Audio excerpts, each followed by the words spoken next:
Hi, and welcome to NewsReal with Joe and Neil. I'm Joe. And I'm Neil. And we're going to be discussing the internet. Why it has to go. This is obviously a provocative proposition we're making here.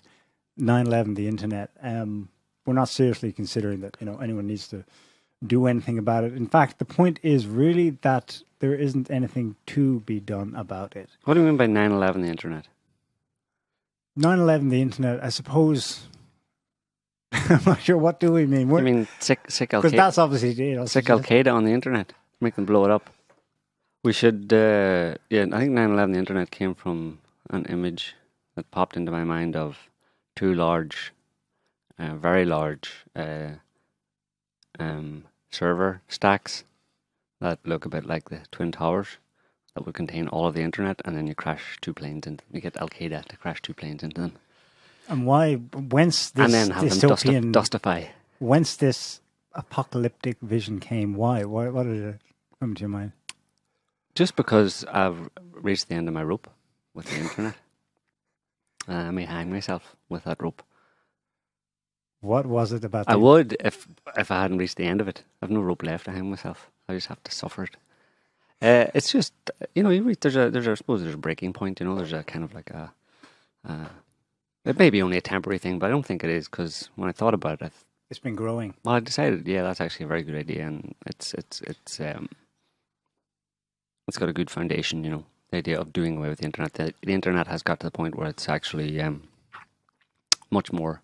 Probably long before now it got to this point, but certainly it's got to the point now where it's much more of a negative than a positive in terms of what it provides to people. Okay. Across the board, really. I mean, the only kind of saving grace in theory, based on that theory, is that it connects people, keeps them in contact and stuff. But it doesn't. It keeps them in contact electronically. It actually stops people from actually meeting up with people, because, on Facebook or Twitter or something, you can find out, or other social media, you can find out what, supposedly what people are doing, and therefore you don't have to go and hang out with them, or you might hang out with them, go and meet them in real life less, because you know what's going on with them, whereas previously you would have actually gone and had to find out what was going on with them. And of course, the internet provides an opportunity for people to massage the image that they give you, so you don't get a real image of what your friends or family members are actually doing, because they're putting on their best face, because they're putting it out there in public, in theory for millions of people. Mm-hmm. And that wouldn't have happened before. Like, if you go and meet a family member or a friend, and you're talking to them, the whole world isn't listening in. Yeah. So there might be an opportunity for a bit more of the reals, of keeping it real. Whereas with the internet, so on that personal level, it's not a good thing. Even that would be the only saving grace, is that it keeps people connected. It's fostering insincerity. Yeah, it actually encourages it by the nature of the distance that's created with you and someone, even someone you already know, like a family member. It actually breeds insincerity. Okay. But other than that, it's the bulk of the internet obviously is, or what people use the internet for. But I suppose most people use the internet for that kind of personal stuff, but they're also exposed to, obviously they can't avoid being exposed to information about what's going on around the world.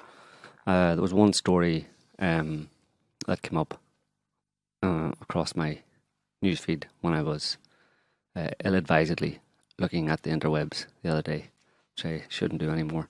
And it was a story about a Syrian guy. I think the title, do we have it? No. I think the title of it was... we have a screenshot of it. Yeah. Does Scotty have it? No, he doesn't. Go ahead and describe it. What's the title of it there? The title of it was... I thought it was Berlin Boy. Yeah. Syrian refugee... is thrilled about being in Berlin because now he's free to be what he's always dreamed of being, which is a sex slave. Now, he's not actually a boy. He's more like a guy in his 20s or something. It was on Vice News, actually. Mm-hmm. You probably won't get it on SOT, Scotty. We don't carry that kind of crap on SOT. What we do sometimes just to give a snapshot of the madness out there.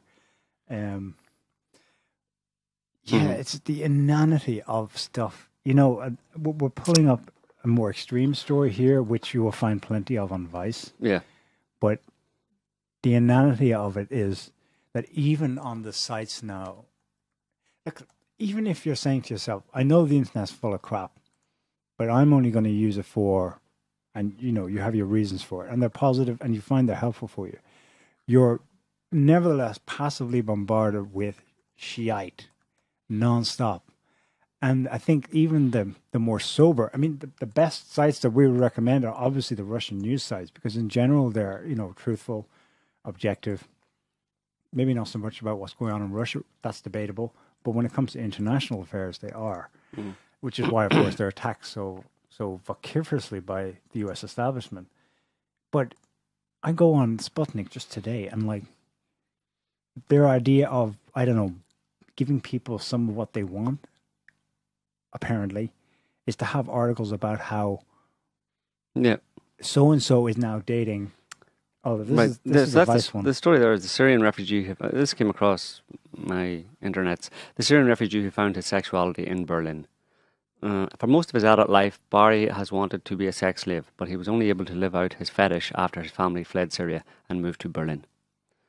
And while most people might have thought most people's response to that would have been, a kind of almost voyeurism or a personal interest story, and isn't it? It's got the tinge of sexual fetish and stuff. It's juicy. Let me read that and stuff. And the subtext obviously is that how wonderful it is that this guy from Syria was able to come to Berlin to live out his fetish as a sex slave. And that wasn't my first reaction. My first reaction was, why do I care? Why am I interested in this? Why should anybody tell me that this is interesting? Why should this be information that would be of interest to anybody? Obviously in a Western audience, but then when I thought about it even more, I was really pissed off at it actually, because it's put out there as the subtext, like I said, is that the West is a wonderful country because this guy could come from Syria and live out his in the free, sexually libertine Western society. He could live out his fantasy as to be a pretend sex slave. But the problem is he came from Syria, and he couldn't do it in Syria because ISIS only allows real sex slaves and not pretend sex slaves. So he didn't want to be a real one, he wanted to be a pretend one, so he had to come to Germany. And isn't that wonderful? But no, it's not wonderful, because the reason he had to leave Syria was because Germany and other Western countries conspired for the past 15 or 17 years to create the conditions that allowed the rise, that facilitated the rise of ISIS and forced this guy to leave. So actually, what the story should have nothing to do with his, should have no mention of his sexual fetishes. It should be him and a few million other Syrians and other Middle Eastern people and people from Africa were forced to leave their countries and come to Europe because of European imperialist machinations, European and US imperialist machinations in their countries that forced them out of their homes. Now, the refugee thing isn't a positive thing. Ask any of the refugees, they're not really happy that they were forced out of their countries because it was embroiled in a war. If a war came to your country and you had to flee your home and move to another country where you didn't speak the language and didn't know anybody or anything or how to really integrate yourself, you wouldn't be happy about it. But we're repeatedly encouraged to see this as a positive thing, that they can come to European countries and the US, and isn't it wonderful? No, it's not wonderful. People should be allowed to stay in their countries of origin, where they live and where they belong, and where they feel most at home, obviously. Mm-hmm. So it's actually a terrible thing that refugees are coming. And then you ask, well, why is it happening? And then you very quickly come to the obvious conclusion that the reason they're forced to leave is because of Western imperial machinations in the country of origin of these people. So what pissed me off is that the story was entirely turned on its head, and the message that you were getting exactly the opposite message. You should have got a negative impression of Western political and imperial machinations in countries around the world. But what you actually were encouraged to feel, and that's the most important point, you were encouraged to feel this, right, because it's a feely story, is that the West is wonderful. So exactly the opposite of the objective truth of the situation. That's what you are encouraged to believe, exactly the opposite of the objective truth. And that's just one example of, that is what the internet is about these days in terms of the stories that are presented to people. It's pretty much 180 degrees from the actual truth. They're encouraged to believe and think and glean from any piece of information that's presented to them by the mainstream media. They're encouraged to glean exactly the opposite of what they should of reality. Mm-hmm. And by what they should glean is, I mean, the reality of the situation. Basically, it's a lie. It's a 100% lie. And so then I just was thinking about the internet, and pretty much that's what's being pushed into people's faces, down their throats and into their brains by the internet across the board, but particularly Western populations. I don't know much about what's going on in Asia or China or whatever, but increasingly the spread of the influence of Western dominated media is global. So it's pretty much a global thing, but certainly in the Western countries, people are being force fed lies, and that's a terrible thing. It'd be far better if that's what we have to deal with, and we can't expect that overnight the media would start telling the truth. Well, then the only reasonable conclusion or reasonable response to that situation would be to take it away altogether, because it's far better that people have no information than bad information or wrong information. Because if they have wrong information, then it severely impedes them in acting, being rational actors, let's say, or acting rationally in their lives and in the world, and responding to reality. They can't respond to reality properly because their heads is full of mainstream media supplied bullshit. And that's really bad for society in general. So in the interest of saving society from itself, effectively, the internet should be burned down. You said mainstream media there. Do you make a distinction then between the internet as a means for alternative sources of information as opposed to the traditional corporate, both, sober printed press like the broadsheets and the trashier, more sensational tabloids? Or are you going to generally lump them all together because the internet is... It's full of nonsense. It's full of nonsense from... lies, yeah. From all of them. Okay. And like I said, you not only get nonsense from official sources about what's going on in the world, what happened around the world, or what it means, but you also get nonsense from your friends and family type thing, in the sense that you're only interacting. A lot of people are not only interacting with them, but to some extent they're interacting with them. Obviously, people live with their families, live close to their families, and spend time physically with their families. But maybe more distant people and stuff, you're not really keeping up with those people, in any real way. Yeah.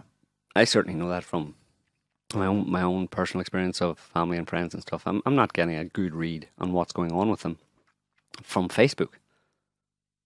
I have to meet them and find out and talk to them sincerely. And people, I think themselves, obviously, some misguided people put out too much personal information there on the internet. They take it as like this is just like real life. So I'm just going to talk to people like as if I'm speaking to them, in person.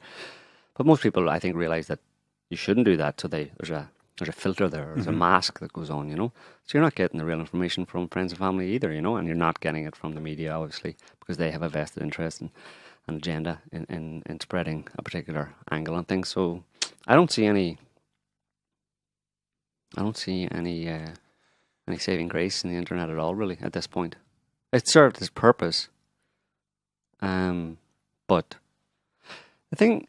What about the notion that you can get information that is not formally put out there by sources that want to bombard you with and give you a completely different picture from one you can discover through judicious means? There are very few people looking for that, though, and there are very few of those sources that are actually interested in the truth. Most people are interested in just putting out their own agenda, basically, and it's just cacophony, It's getting attention, etc. So there are very, very few objective sources of truth and information. So, I don't think it serves people, for that reason. So, it's kind of like I don't know, and I'm also frustrated and tired and bored with the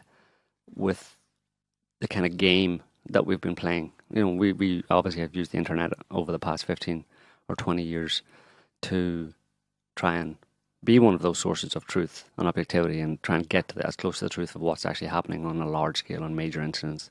And I think we've done a fairly decent job of that over the years. But it was kind of like a the powers that be, the people who are spreading lies, governments and the media and stuff, they were worthy adversaries in the past, in the sense that they, you know, the lies and the manipulations they would come out with were kind of new, because a lot of events were new. You know, the war on terror after 9/11 and all that kind of stuff. It was new. There was a new game afoot, and you had to figure out what was going on, and we had to investigate and explore it and try and figure out the truth from the lies. You know, separate the wheat from the chaff and all that kind of stuff. So that was felt kind of like it was a worthwhile endeavor. You know, it's almost like Sherlock Holmes and Moriarty. You know, Moriarty was a worthy adversary in the sense that he really was trying to cover his traces in the crimes and the murders that he committed, and Sherlock Holmes saw that as something valuable to kind of, you know, because Moriarty was good at covering up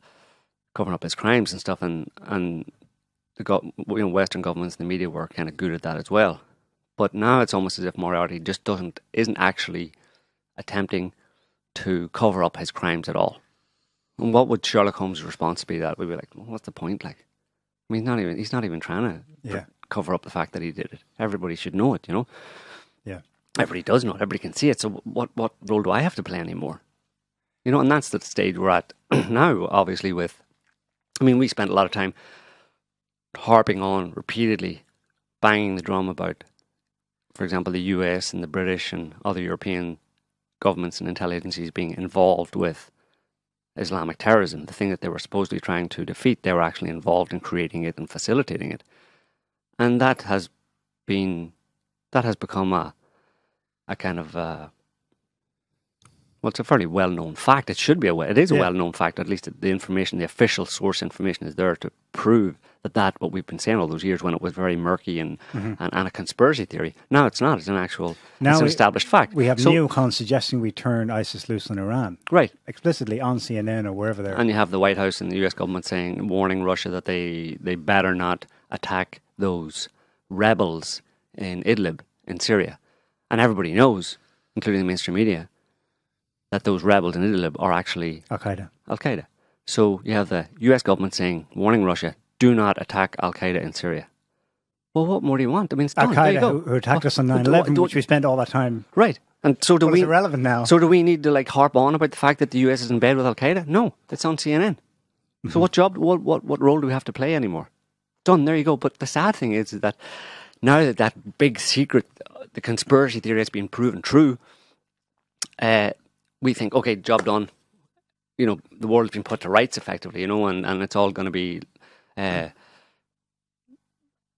unicorns and bunny rabbits and stuff. You know, the world's going to be, everybody, the people have been caught with their hand in the cookie jar, and they're going to say, okay, fair cop, all right, we'll stop it. No, primarily because of public reaction to it, right? The public obviously would be horrified.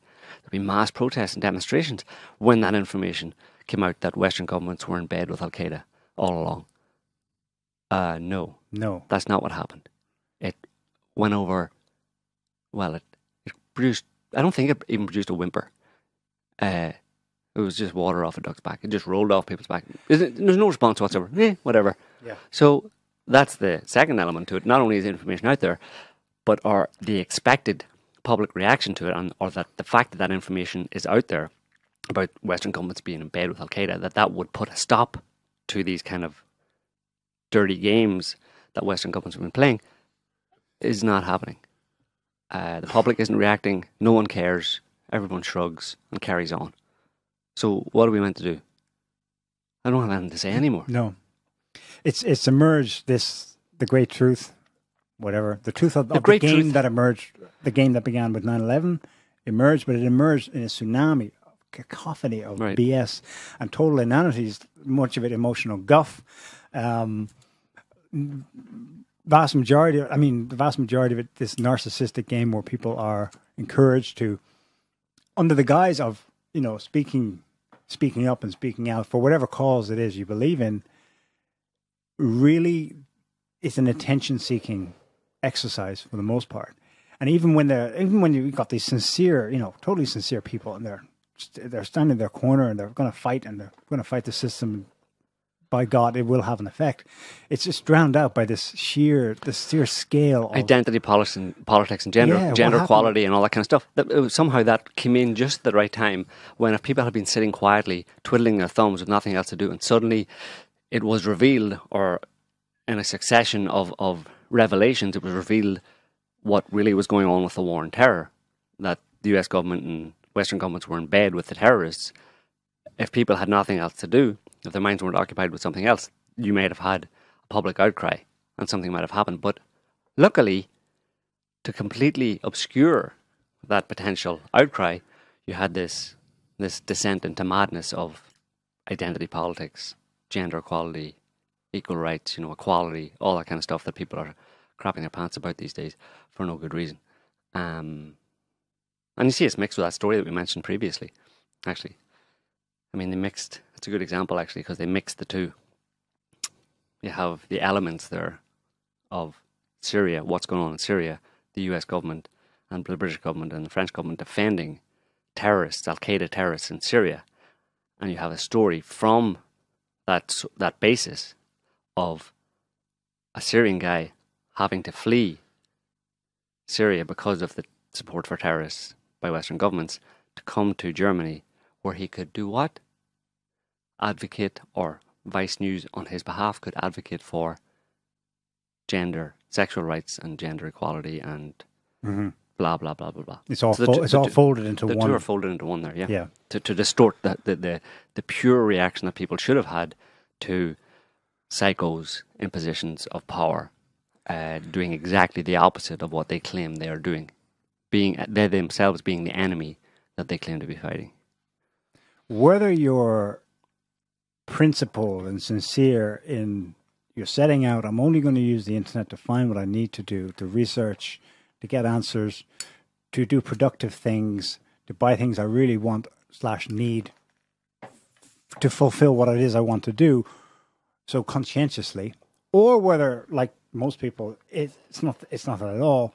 You have a normal life, but you still passively, between your phone, when you walk onto the bus and there's a screen beaming something, walking to the bar, leave, you're totally passively being hit with this stuff, and you're not paying any attention to it. Either way, this tsunami of inanity. You can't avoid the internet. Even if you don't watch the internet, you're getting the internet from, if you go to a bar and the TV's on, what's being reported, at least in part, on the evening news, is something that happened on Twitter.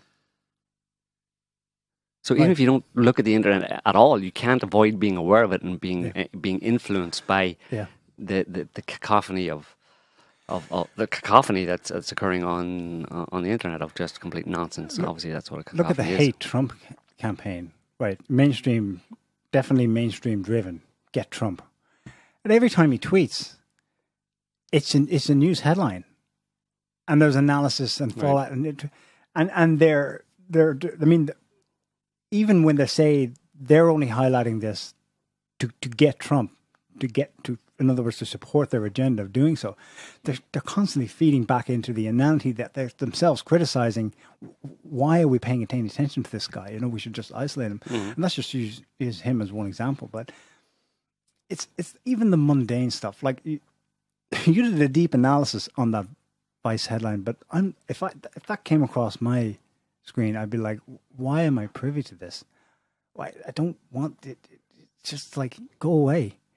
And that's what we're going to say. Yeah, about, but that was my response to it. But then I wondered, why am I privy to this? What's the agenda? Why is this being pushed into my face? Basically, I was just casually browsing the internet. I couldn't. I had to think about it and figure out. But I just assume that everything that I read on the internet, the vast majority of things that I read on the internet, especially from official sources, is some kind of manipulation. It's some kind of a lie. It's some kind of a subjective vested interest to try and push a narrative that is not very true at all. And so if there's more stories like that, I'm finding it increasingly it's kind of stomach churning. And I suppose the saving grace might be that every time a really horrible, nauseating news story comes across my screen, the best way I might be able to obscure it is by puking on it. That'll be a natural response. I won't be able to see the screen because it'll be covered in puke. I mentioned like even the sober sites when it just comes to getting information. You can go there and they'll get stuff that's like, what? Why is that there? Can you pull up the one that the RT link I sent you, Scotty? Now RT is just reporting on this because hey, the US media is, but like, why is that at the top of their page? Because it's clickbait. It's clickbait, and it's this. Bill Clinton trolled for. We'll have to say what it is. Bill Clinton trolled for oogling pop star Ariana Grande at funeral. Wow, like that's really important information. Some old dude oogling some young girl. I mean, is it newsworthy because it's Bill Clinton because he's famous? Because how many times a day some old guy oogles a young guy in the street. Let me just do the calculations. Yeah, 4.5 billion times per day. So let's do all the stories on that. No, do all the. I could write a story. I'll go out and I'll go up to the local town here and take a video, or I'll get videos. Well, there is video of that as well. I'll take video and picture and I'll put up an article. Old guy in local town oogles young girl in the street. Yeah. Well, is that edifying? Am I meant to glean something from that? Is that meant to inform my reality in some meaningful way? Is it meant to change? Is it meant to make me think? Oh wow, that's a turn up for the book. Some old guy's looking at some young girl. That never happens, does it? Not in the history of humanity. That's never happened, right? It's supposed to be clickbait, where people who will click on it and get the reaction they expect are people who've already turned against the Clintons. So they're going to go, oh, he's right. A bad man, and therefore he's not on my team. Therefore, they get the 2 minutes hate or 2 seconds hate at this point out of it, and that's all. That's all you need to see the headline. And now, someone might think further and deeper about it and go, "What the hell is Ariana Grande doing wearing that at a funeral?" And then somebody will think further still. This is McCain's funeral. Why do I care? But no, Aretha Franklin. It's a confluence of all these things. Aretha Franklin was where it happened. Was it that funeral? It wasn't even a funeral. I don't think she was. A memorial. I thought that was John McCain. No, I don't think she was there. It was Aretha Franklin's kind of, right, whatever send off or something, where people got up and Ariana Grande was singing songs and other people were singing Aretha Franklin songs. And what the hell was Bill Clinton doing there anyway? Exactly. He's nothing else to do is the problem, Nothing more useful to do other than, go to a singer's funeral. There's one more inane one. I want to show this from Sputnik. This is today. Like, why is it there on the front page? This is Russian news doing this bit to, counter Western BS. And ex-Liverpool football, I suppose that's a football ace. Is it football ace allegedly ditches model wag that's woman and wives and girlfriends. Wives and girlfriends of footballers for Instagram famous chick. Right. I'm really glad I know that. Like, I know that's really going to help me in like the problems that like personal or problems that you have in your daily life. Overcoming different difficult situations. That information is really gonna help me. I've deliberately picked out 2 Russian sites here because they're the least bad. And it's still all over their websites too, because the British media and probably the American media as well, I see it most often with British media, especially, I suppose, that's obviously the more tabloidy ones, but it's like the homepage is just plastered with celebrity porn. Literally, like their lives, keeping up with the Kardashian stuff. But at least at this point, Kardashians are semi-newsworthy because everyone knows the name and they become famous for being famous, yada, yada. And so it's somewhat relevant culturally if something happens to them or they do something new. But it's got a whole page end to end, like you can scroll and scroll and scroll about complete nobodies who have whole stories written about their sexy shot or what they did yesterday or what they want to do tomorrow. I mean, like... Those kind of stories appear right beside, the latest mass shooting in America. Yeah. Side by side. So you can look at the mass shooting and go, oh, that's terrible, isn't it? Anyway, what are the Kardashians doing? Interesting. I mean, it may sound normal, because it has been normalized, but it's it's pretty disturbing commentary on society. Where mass shootings are so common in the US that they don't even. I mean, they're not even necessarily. Some of them aren't even necessarily headline stories anymore. You're fast approaching the time where an editor of a mainstream media outlet in the West, when faced with a mass casualty shooting and something that the Kardashians did, like, it's a toss-up. One of their boobs fell out or something, that'll be the top story, and the mass shooting will be secondary. Yeah. There you go. Well, there's your values right there, Yeah. Wonderful commentary on society. Okay, so this is like a damning... It's damning, but it's not because nobody notices it. The internet as information. Mm-hmm. What about everything else, though? If you're seriously considering, like, just if there was a kill switch and we could hit it and that'll be the end of the internet. The internet's integrated into everything else we do as well. Shut it all down. Transport, trade, consumer purchases. Yeah. It's integrated with everything from paying your bills to your job, of course. Like... Well, it's only 20 years old. Like, what about the day after you hit that, and then? Well, it's within most people's living memory before the time before the internet, and things seem to work okay, right? Mm-hmm. So you just deconstruct it a little bit and go back to the year mid 90s, when the internet was only starting, and strangle it in its cradle. But because it worked back then, people had jobs, commerce happened, trade happened without the internet. So go back to it. It's not that long ago. It might take, you have to retool things a little bit, but do it. But then you'd be left with, you'd still be left with what you had before, sort of, where you've got very powerful corporations who control a lot of things. At the information level, you'd be left with TV and the mainstream media. But what about the opportunity for alternative voices? You know what I mean? You'd still be left with the same basic problem. There were alternative voices beforehand, and the majority of alternative voices these days are in response to the deluge of bullshit that has been facilitated by the internet. The deluge of bullshit coming into people's brains by the internet. That has to be combated by the alternative voices. A lot less need for alternative voices when you don't have the internet causing the problem in the first place of spreading massive amounts of lies and disinformation to the public. Okay, so the net benefit is zero or negative. Right. I was listening to... Hang on a second, because what about the case of, like, Jordan Peterson? Because I'll present this for your consideration. Because by his own kind of admission, he was talking to, I don't know, it was an interview with somebody, and he was saying, look, this bill was passed in Canada, or they were talking about passing it, then they passed it, C-16 or whatever.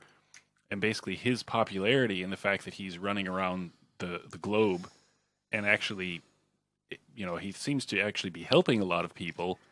His popularity was directly due to the fact, or so he claims, and it appears that that's true. It was directly due to the fact that there was YouTube, and he started putting his lectures on YouTube and blah blah blah, and then he's helping people. He's helping people with problems that were caused by the internet. Yeah, that's true. Largely caused by the internet. Would suicide rates be what they are if people weren't hooked up to? Well, I mean, one of the problems is porn, right? Porn addiction. Absolutely. I mean, you mentioned. Let's go back to the early 90s. There's only someone by the mid 90s. 90% of all web pages were porn. Right. Yeah. Something like that. I don't know. So it's a humanity problem as well. You can't just put the blame on the big, powers that be and all that kind of stuff. Obviously, humanity plays into this as well. Where at the like you said at the beginning of the internet, what most people who had access to it or who had access to putting content on there decided to put porn on there. And that's, I don't know if that was maybe that was being directed by the Jews, was it? That's what the conspiracy says. Who knows? But yeah, it's obviously a complex problem. But in this case, I usually don't advocate for simple solutions to complex problems. But in this case, I'm going to make an exception and say the solution is shut off the internet and see what happens. Yeah. I reckon, not just see what happens, but I think people will be a lot better off. I mean, really, people are spending way too much time. I mean, look at young people. Young people, like 13 years old, spending 6 hours a day watching porn because of the internet. Mm-hmm. That one factor alone would do a lot to help an awful lot of young people. Yeah, and even if they're not doing, watching porn or using it to buy drugs or whatever, extreme criminal stuff, but they're using it to, well, they're going mad. I mean, suicide rates are crazy. It's created a world where people are looking for meaning. And there's the market opening for Jordan Peterson. Right. Because you've got generations who've grown up with absolutely no meaning. They're saturated by information, but they know nothing. Right. Too much information, zero knowledge, and it's like they're asking questions like, what the hell's going on? And that is what opened up for... I saw an interview with Eric Schmidt, Google CEO. Is he still the CEO of Google? I'm not sure. He was interviewed in 2010 or something, and coming up with all these... He was talking about all the amazing things they could come up with, and one of them was an app. There'll be a new Google app, and it's going to help kids who are feeling suicidal. But Jesus, to watch the internet more. Yeah, to watch the internet more, and they're going to be able to have counseling with an AI robot or something who will talk them out of their situation. But no, that's why we got into this problem in the first place. Yeah. This saturation of meaninglessness through too much information. And it's hard to say what they are. I mean, the origins of this, the internet was, Putin said this before, and I was like, what exactly did he mean by that? Now I have a good idea. He said the internet, period, is a CIA military intelligence project. Right. It was from the beginning. And it still is. People knew that then. There were people protesting the very origins, the first ARPANET network that was tested between like Harvard and MIT. There were students out there protesting because they knew where that was going. A kind of cybernetic world where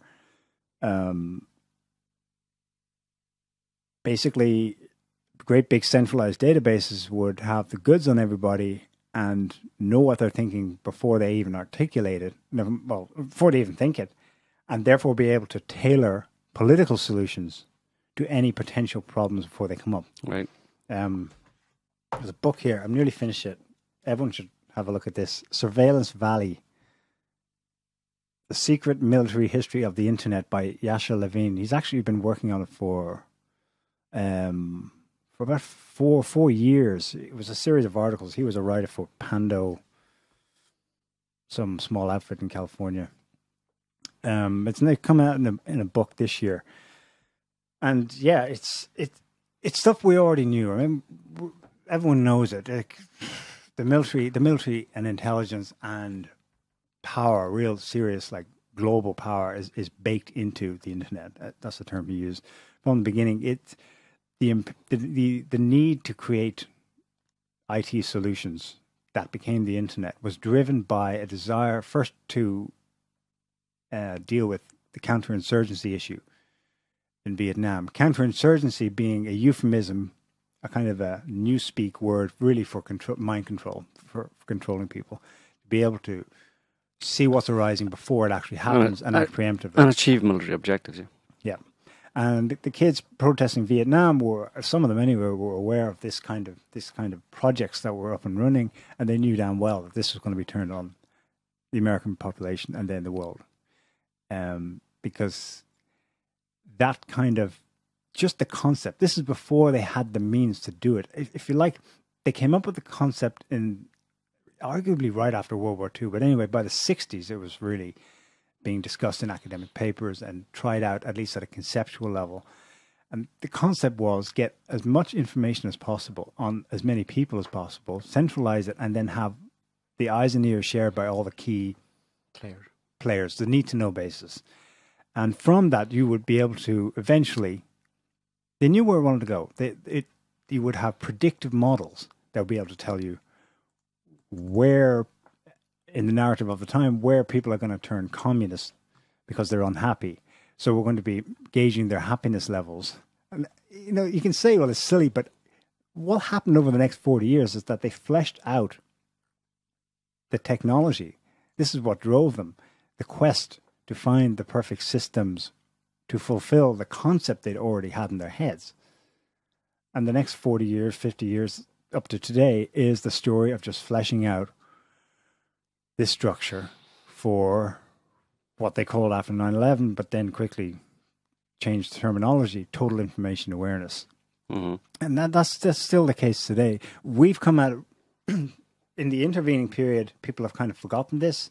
And the story now, as each new revelation comes out, you know, with whistleblowers after 9/11 saying the government's spying on everyone, all the way up to Edward Snowden and his NSA leaks, we've got the horse before the cart, because we're thinking, oh God, the government is coming in to infringe on all these companies and thus to get to us. No. These companies are all, to a T, offshoots of DARPA, Pentagon, NSA projects from the beginning that were then set free.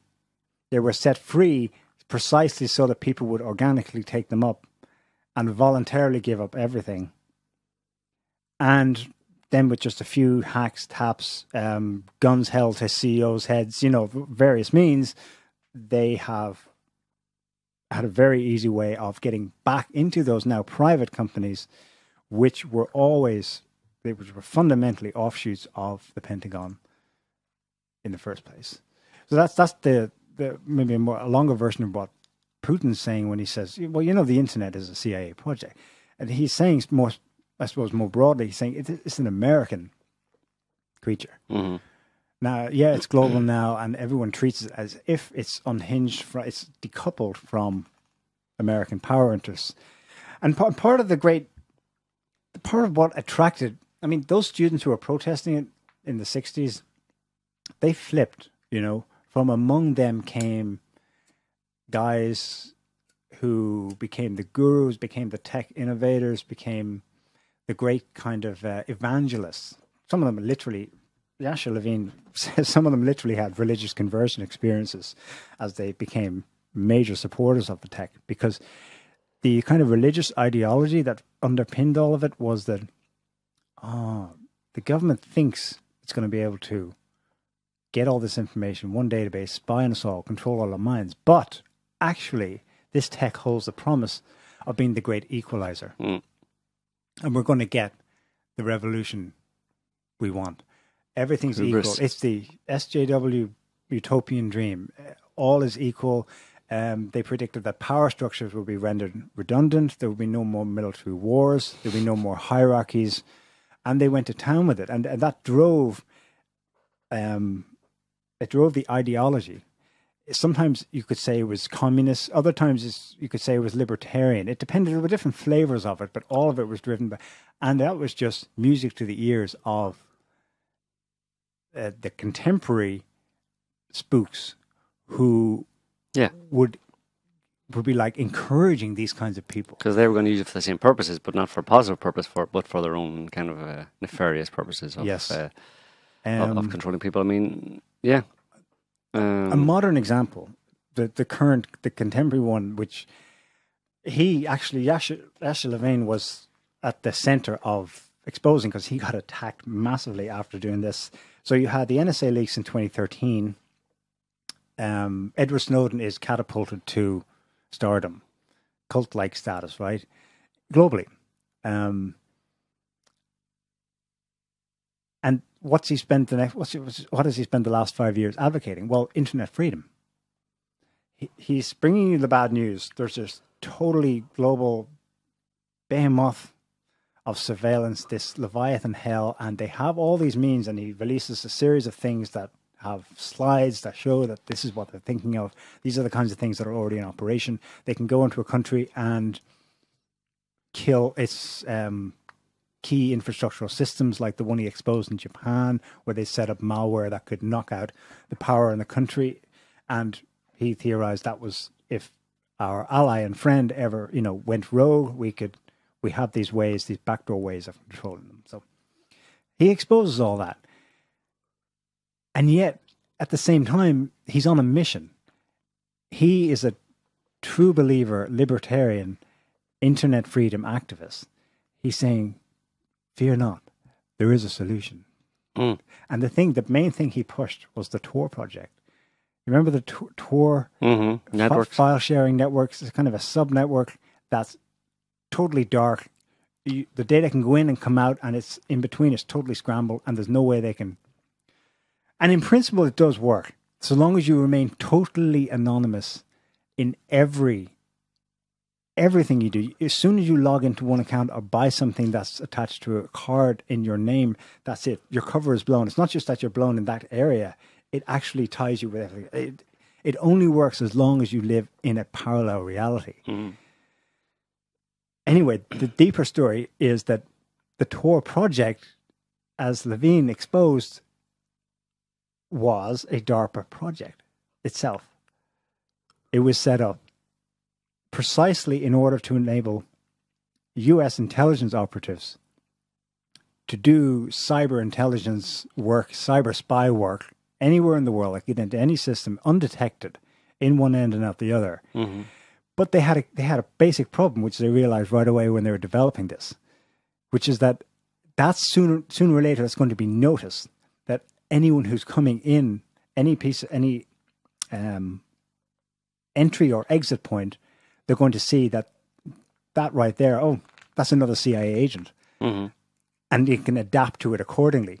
So they realized smartly, diabolically, that they had to put this thing out there and have a segment of the population use this dark web precisely so that they would be able to be cloaked by it, I suppose. It's like a Trojan horse. And so they happily had the Silk Road guy who set up his website where people were trading drugs, assassination. You could order a hitman using Bitcoin on the Silk Road. And they knew all about that. They said, fine, let criminals use it, all the way up to let internet freedom activists proselytize and evangelize the very thing that we're going to use as a Trojan horse.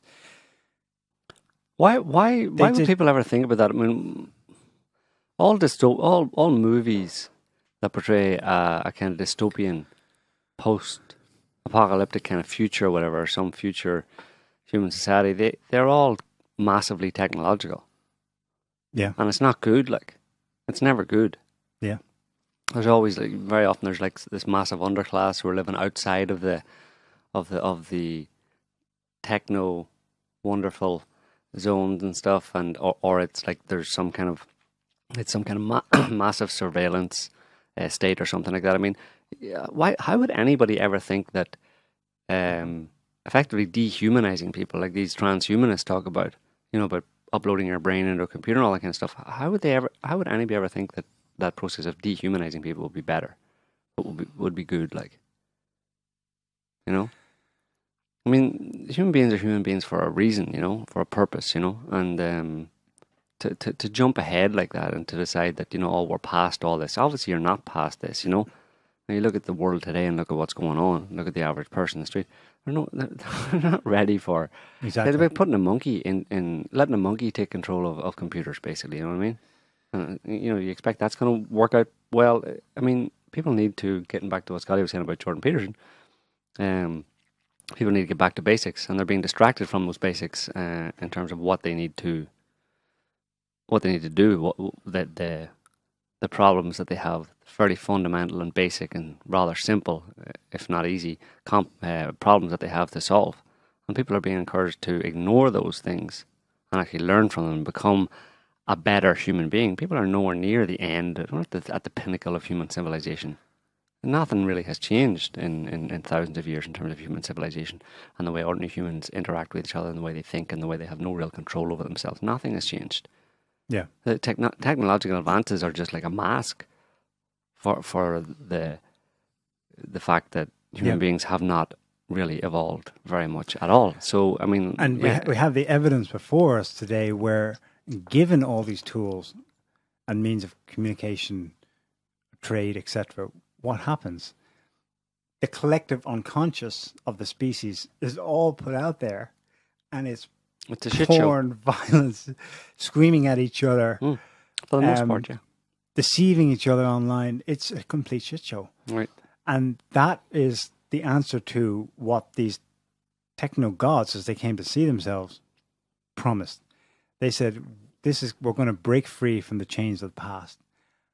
And what happened is, no, you just got a mirror of you in exactly the state of where you are. At your retarded state. Absolutely. And that's the wake-up call. The only the value in that is that image or mirror image you get of where you're at should be a wake-up call to people to say, holy shit, we need to get our act together. We need to get back to basics and down to really dealing with the simple lessons that we need to learn, you know, how we can improve ourselves and how we can get a handle on ourselves, you know. But people don't want to do that, you know, and they're very attracted to the idea of leaving all that behind and imagining that we're so much more evolved than we actually are. Because of course it's very attractive because it's hard work and it's the nitty gritty type thing, and it's messy and it's difficult. But that's where you learn the most important lessons. And sure, people want to avoid that, and they can be appealed to say, let's forget about all those difficult problems and let's just all march gloriously into a new techno future, transhumanist techno future. Oh yeah, I like the sound of that. Wow, you're in for some serious shit. Like if they do that, you know, if they go that direction, if they push that any further, you know, they're just ushering in the really big wake up call. You know, first of all, you get a wake up call that says, "Hey, you better watch out. You better not do that. You know, you better go back to basics and sort yourself out." And then if you ignore that, well, then there's probably another wake up call that leaves you in no doubt whatsoever what level you're at. In fact, it may actually implement put in place, let's say, the conditions that are most appropriate to your level on the evolutionary scale, you know. I.e., maybe, you know, something may conspire, the world or the universe, whatever, may conspire to basically put humans as monkeys back up in the trees. And that's why we say, you know, forget about doing anything to fix this. I mean, it's a philosophical exercise to imagine killing the switch and just end the internet. But well, it's philosophical exercise. Like, we can't do it, but anybody who's listening should think about it, and at the very least, reconsider the extent to which you are intellectually and emotionally involved with that thing called the internet. Because it's not real, and it's actually bad for your health.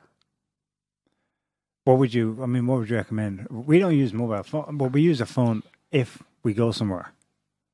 And like, absolutely, it could be useful. Turn it on. Yeah.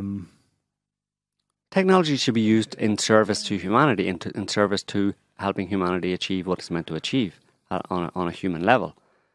It should not become a distraction from that, you know, or it should not impede that kind of progress. And that's exactly what it's doing now, because people need to learn the truth and the reality about the world that they live in, and learn how to navigate and interact with it in the most productive and objective way. You know, the internet doesn't help people helps people or encourages people to do exactly the opposite, to live in delusions, and to believe lies, and to, like I said earlier, to be unable to actually interact effectively and realistically and objectively with reality, i.e. know what's going on in the world and then take action to protect yourself against the dangers or to take advantage of beneficial opportunities. And the internet encourages people to go to like on the porn example, encourages young men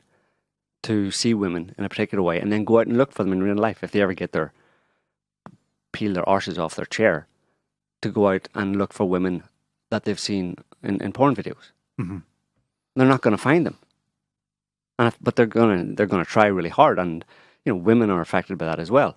So you bring two delusional people who have been deluded, bring them together, and then you're going to have a clash of delusions, and reality will intercede in the middle of it. Yeah, and it's just going to cause more and more suffering. You know, and that's just one example. I mean, there's so many other ways where people are being misinformed and having their heads filled with lies with which they then interact with reality. And reality says, "What the hell are you talking about?" and smacks them upside the head. So it's exactly the opposite of what, if there's any benefit. Obviously, there's benefits to technology, but it's it's exactly the opposite of the idea of using technology for the benefit, to facilitate the real, the appropriate and correct goals in the average person's life, and the goals that they should try to achieve. Technology can be used as an aid to that, not to supplant it. And certainly it should not be an impediment to achieving those practical and realistic and beneficial goals. Yeah. And the crazy thing is that I think people know this, or they're becoming aware of it. Well, you ask what people should do. You know, what way they should then. Yeah. I mean, we're not going to, it's a philosophical idea in a sense. Yes, it would, in an ideal world, the internet would go away. It's not going to go away. So how should people respond or interact with the internet?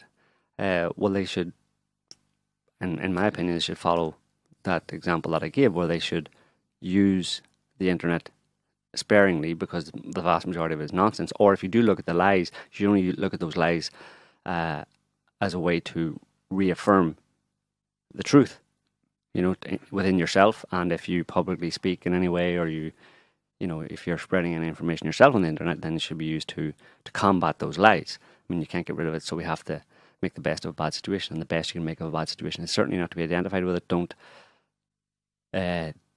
expose yourself to too much nonsense. Certainly with an unguarded mind type thing, with a naivety, you should understand the vast majority of the stuff that you're going to look at on the internet is not only not true, but it's also has a potential negative impact on you. So you need to be aware of that, and that awareness in itself will protect you from the negative influences of that. And you can, like I said, making the best of a bad situation, do what you can to counteract a lot of the lies and misinformation on the internet, to, you know, within the scope of your reach, of your internet reach, which would be whatever, small number of people, but it's better than none. Do you not wonder, like, what if we're all disconnected in that way?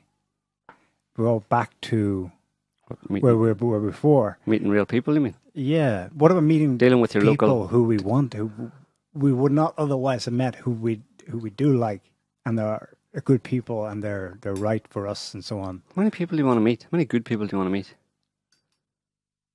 I mean, is there not enough good people in your community you can hang out with? And is there not enough personal problems in your life, and problems or, you know, related to the interactions you'd have with the people in your family and in your local community? Is there not enough there to learn from that would last a lifetime?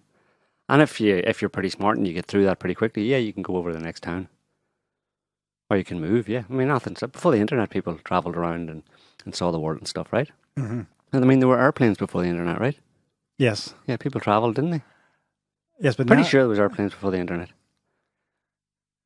So you can go and do stuff. I think people would have gone to the city. Right, go to if the this city. town is too small for me, they go to the city. Go to a big city. It was all good. And in a city, you've got 1 million, maybe millions of people. Jeez.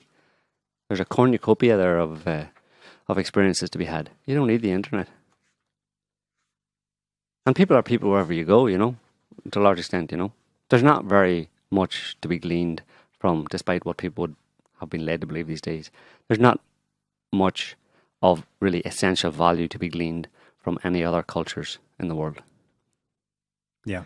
What you find, for people in the West, what you find is that there's much more to be gleaned from looking at the rotten state of your own culture and rediscovering what's positive, what's good, what it should be, mm-hmm. or what it could be. Yeah. You don't need to be flying off to, you don't need to be, I mean, you can go to Papua New Guinea if you want and hang out with the pygmies there. I'm not sure you're going to learn anything very essential, you know. You might learn a bit of hunting skills or something like that, but, you know, name me somebody. Name me some culture in the world that provides a radically different take on human nature and you know, on the way people should interact, or the way they do interact with each other in those cultures. That's much more. That would be a benefit to someone coming from, you know, a Western society. Where can I go, Neil? Tell me where I can go to get the goods, to get the goodies. I mean, some African country, can go down and live in a mud hut in Africa. Not that all people in Africa live in mud huts, but I could find people who live in mud huts in Africa that hang out there. I mean, I might learn something. But I could also just go, I don't know. I mean, I'm no anthropologist, like, but Machu Picchu, I don't know, a lot of people go to Machu Picchu. Polar bears.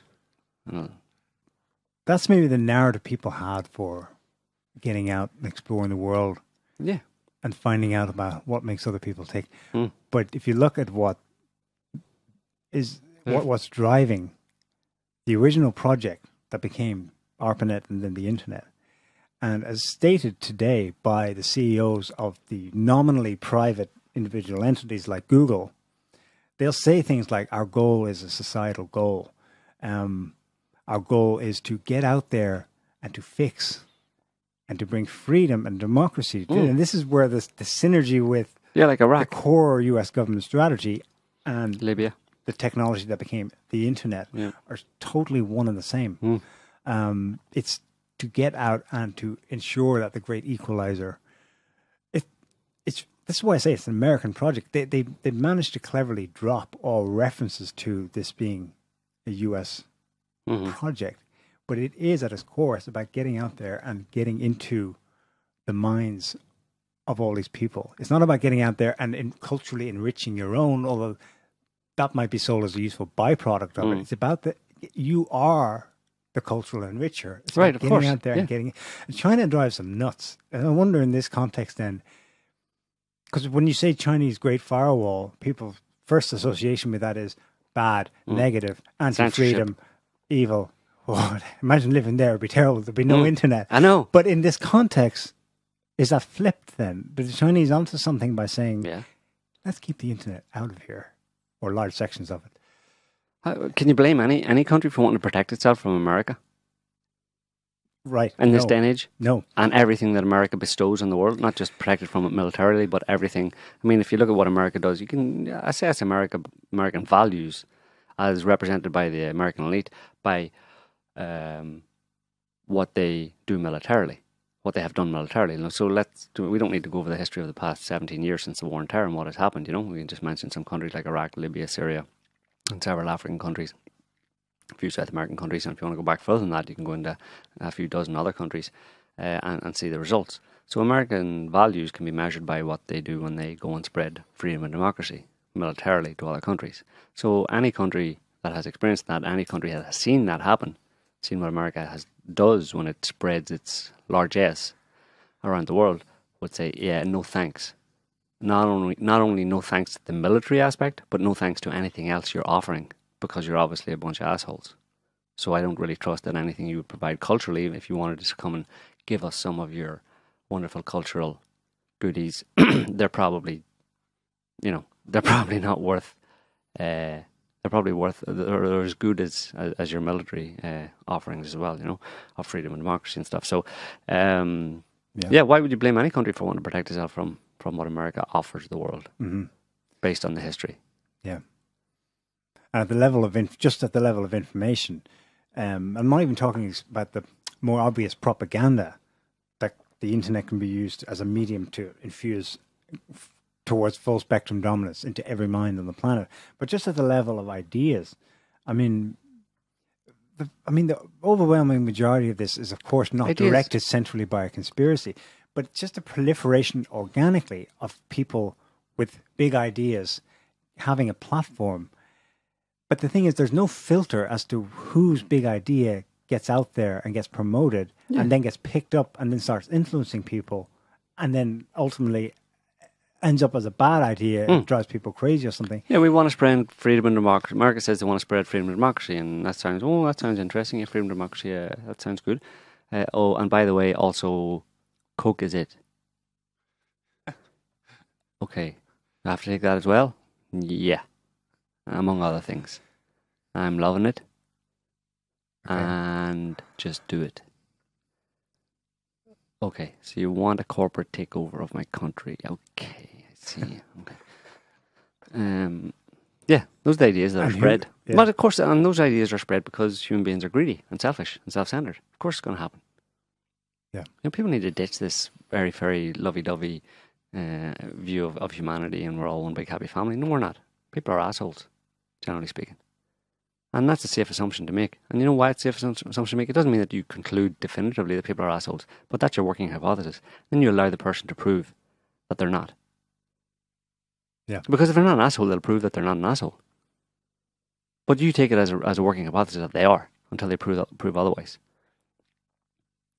And that way you protect yourself. And it doesn't, you can be nice to them and all that kind of stuff, but in the background you say, yes, let's have a talk, America. Yes, what do you want to talk about? Okay.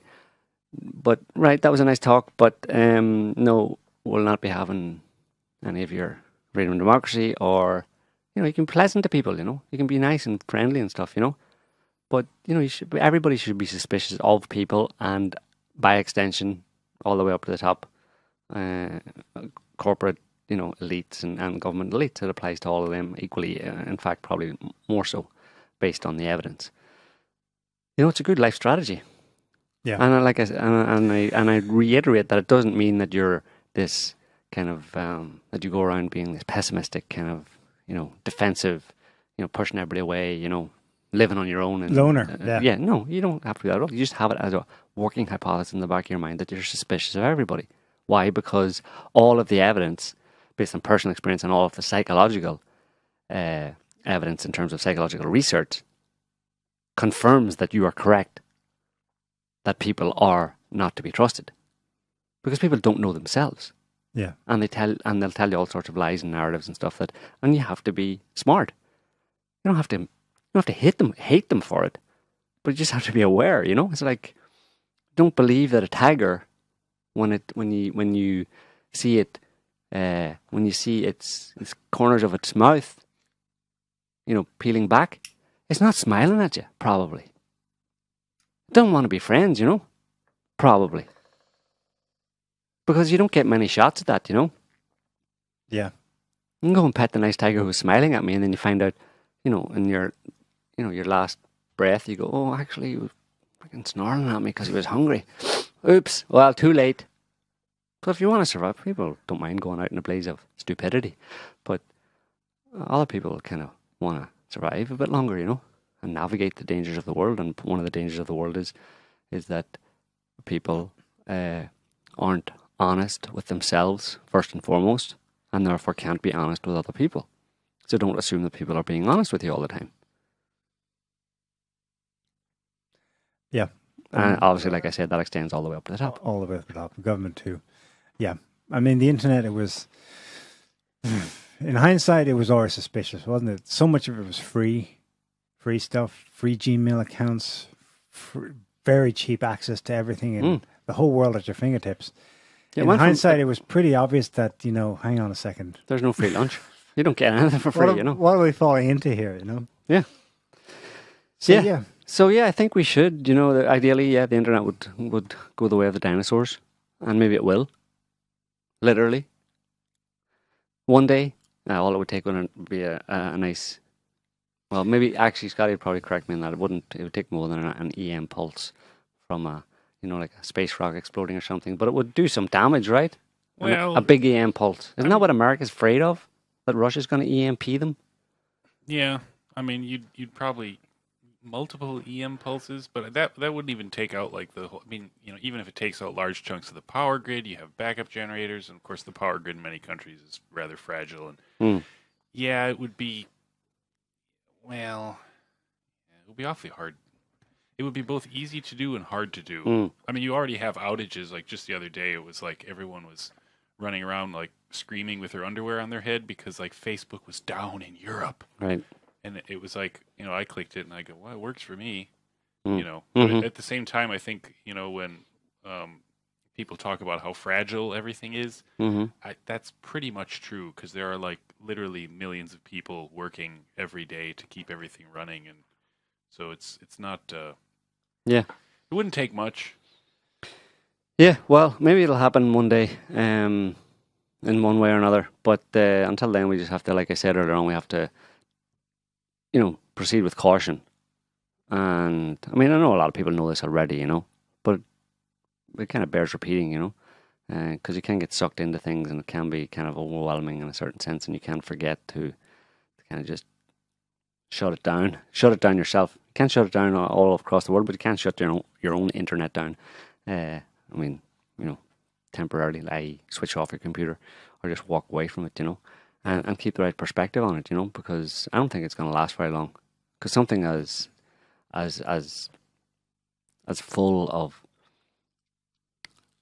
disinformation and lies and nonsense and wishful thinking, because for all their belief in acrimony and negativity, effectively, it can't really last very long. Like, it doesn't have a bright future, but that future is tied to humanity's future. But then humanity's future seems to be to some extent tied to the internet as well, because so much of what people believe these days comes from the internet. I think we'll leave it there for this week, folks. We hope you enjoyed the show this week.